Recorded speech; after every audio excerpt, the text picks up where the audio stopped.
Son las 7:16. Muchísimas gracias por continuar con nosotros aquí en Informativo en Punto. Y para mí es un gusto tener al doctor José Raúl Reina, nefrólogo de Hospiten. Doctor, ¿cómo se encuentra? Muy buenos días. Buenos días, Montserrat. Gracias por la invitación. Al contrario, muchísimas gracias por estar aquí. Primero quisiéramos hablar de la salud de nuestros riñones.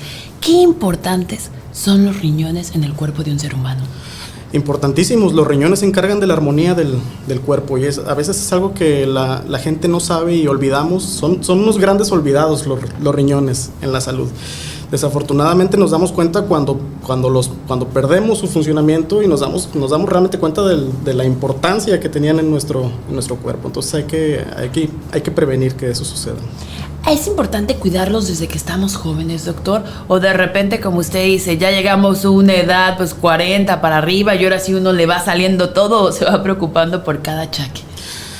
Conforme avanzamos o conforme crecemos es más importante cuidar nuestros riñones, eso es cierto, pero en realidad esto es verdadero para cualquier etapa de la vida, ¿sí? Porque, mira, aproximadamente 10% de la población en México tiene enfermedad renal crónica en algún grado y no lo sabemos, ¿sí? Entonces, incluso para los jóvenes, pero sobre todo para los adultos y los adultos mayores, es muy importante evaluar si tenemos algún trastorno en el funcionamiento de los riñones, y esto solo lo podemos hacer con exámenes de laboratorio, porque la enfermedad de los riñones es una enfermedad silenciosa, es una enfermedad que no se manifiesta. Para cuando se manifiesta la enfermedad ya estamos en una etapa muy avanzada. Ok, no hay como primer síntoma, segundo síntoma que va sintiendo ahí una molestia, como usted dice, ya estás al final. ¿Cuáles son las enfermedades más comunes con las que acuden usted y que son renales? Las principales causas de enfermedad renal son la diabetes, la hipertensión, ¿sí? Entonces ahí ya nos damos cuenta de por qué hay tantos pacientes con enfermedad renal crónica, porque estas son enfermedades muy prevalentes en nuestro país. Luego también le podemos sumar la obesidad y también el envejecimiento natural de los riñones. También las personas de la tercera edad pues tienen más riesgo de desarrollar enfermedad en los riñones por la fragilidad natural que viene con el envejecimiento. Doctor, cuando estamos hablando de obesidad, cuando estamos hablando de diabetes, hipertensión, que sí, desafortunadamente las cifras que tenemos son altísimas, inclusive pues somos el país el número 1 de obesidad de niños, ¿cómo les afecta a los riñones esto? La obesidad es uno de los factores independientes de enfermedad en los riñones, ¿sí? Sabemos que lo que pasa es que una persona que tiene obesidad es una persona con más masa corporal, es más trabajo para los riñones, y a eso le podemos sumar otra serie de factores que a lo mejor los pacientes pueden venir con ellos incluso desde el nacimiento. Para personas que nacen de manera prematura, que nacen con bajo peso, son personas que ya desde el inicio de la vida ya vienen comprometidos sus riñones. ¿Qué hábitos que hacemos en la vida cotidiana puede dañar nuestros riñones? Fumar, alimentarse mal, hidratarse mal. Entonces, y en realidad pues para allá van también las recomendaciones de qué debemos de hacer para evitar el daño en los riñones. Mantente en tu peso adecuado, haz ejercicio, evita fumar, hidrátate bien, ese es un punto importante. Pero yo creo que, y me gustaría decirlo a tu público, lo más importante, asegúrate de que tus riñones realmente estén bien, porque, insisto, es una enfermedad muy silenciosa, es muy prevalente, 10% de la población en distintos grados. Asegúrate de que realmente están bien, porque nosotros podemos pensar que estamos sanos, pero hay que comprobarlo, hay que corroborarlo. Doctor, ¿es importante tomar agua para cuidar nuestros riñones? Y sí, ¿cuál es la cantidad adecuada? Porque luego se habla de no te excedas, 4 o 5 litros está súper mal, pero no tampoco te disminuyas a 1 litro. ¿Cuál es la indicada? Esta es buena pregunta, y es una pregunta recurrente entre mis pacientes. No existe una cantidad fija porque nuestra actividad en el día a día no es la misma. No es lo mismo que tú te quedes un día en tu casa, en interior, con aire acondicionado, a que al siguiente día estés todo el día en la calle, sudando, haciendo mucho calor, mucha humedad, porque la cantidad de agua que vas a necesitar un día y otro va a ser diferente. Entonces, mi recomendación es aprende a interpretar tu cuerpo, y son 2 cosas básicas las que yo siempre recomiendo. La primera, hazle caso al mecanismo milenario de la sed. Si tienes sed, tu cuerpo te está pidiendo agua. Claro, pero hidratado, agua, acaba de decirlo, porque luego se toman estas bebidas llenas de azúcares que en realidad Claro, Además están lastimando más los riñones, el hígado, etcétera, etcétera. Las bebidas azucaradas son un problema grave en nuestra sociedad. La recomendación es agua. Y la segunda recomendación que les hago es ve el color de tu orina. ¿Sí? Y dale una puntuación del 1 al 10, donde 1 es transparente como agua natural y 10 es el amarillo más intenso que se te ocurra, y procura que estés en los primeros 5. Ok, que si sea transparente o quizá un poco amarillita, pero si ya se fue al extremo. Si tu orina ya es un amarillo muy intenso, te falta agua. Qué bueno que nos comenta esto. Inclusive el olor muchísimas veces, ¿no, doctor? Sí, muchas personas reportan eso, o sea, que perciben el olor más intenso, y normalmente es porque la orina está más concentrada, y normalmente en esa situación vamos a ver que el color es de un amarillo más intenso, casi naranja.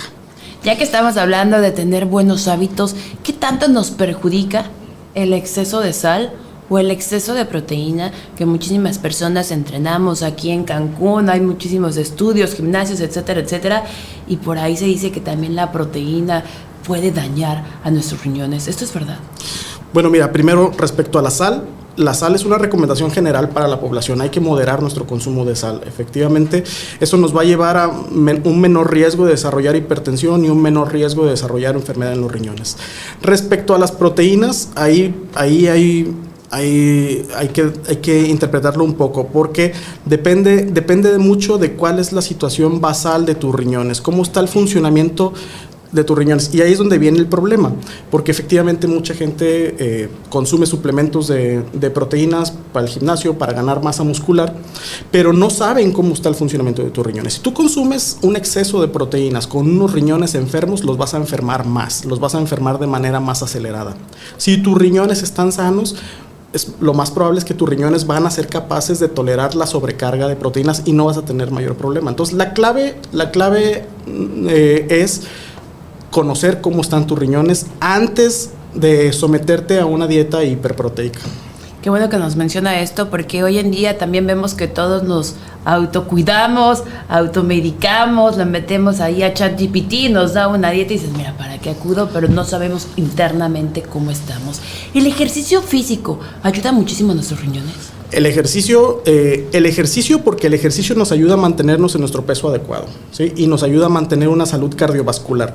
La salud cardiovascular es salud renal, ¿sí? Está muy ligada a la salud cardiovascular con la salud renal, y porque el ejercicio nos ayuda a mantenernos en nuestro peso adecuado, y eso a su vez también se traduce en un buen funcionamiento de los riñones. Doctor, ya sé que nos acaba de comentar que los riñones pues puede ser una enfermedad silenciosa, pero ¿cuáles serían los primeros síntomas que tendríamos que identificar para saber que algo en nuestros riñones no está bien?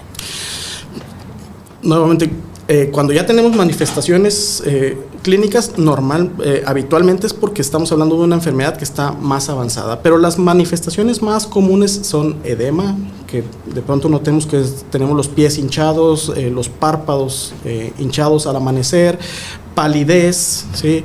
Que los alimentos nos empiezan a saber extraños, que empezamos a olvidar cosas con facilidad, debilidad, cansancio, todo ese tipo de manifestaciones que son muy inespecíficas, pero que nos están dando un dato de alarma de que se puede tratar de un problema de los riñones. Claro, qué importante es que diga esto, que puede ser un problema de los riñones, porque con estos síntomas muchas personas, el exceso de trabajo, el estrés, dicen, es que es normal, es que tengo una jornada laboral bien difícil.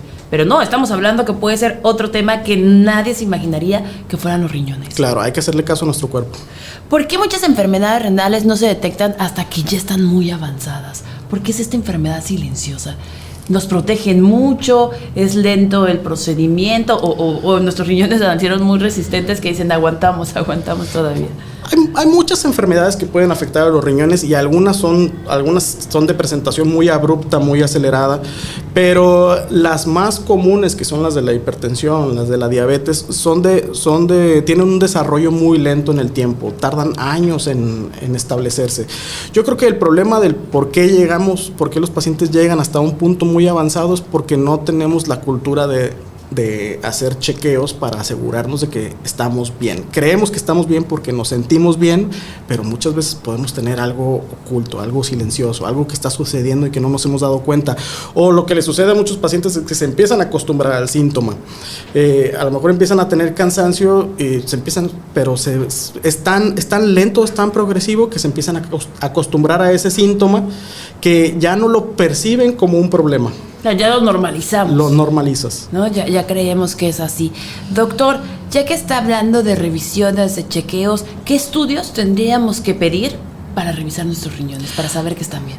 Lo fundamental, lo básico son 2 estudios. Es un estudio de sangre donde medimos una sustancia que se llama creatinina. Los pacientes que tienen algún problema de los riñones están muy familiarizados con este estudio de laboratorio. La creatinina nos ayuda, no la creatinina per se, pero esa se utiliza para desarrollar una fórmula con la que podemos saber cómo está cuál es el funcionamiento de tus riñones.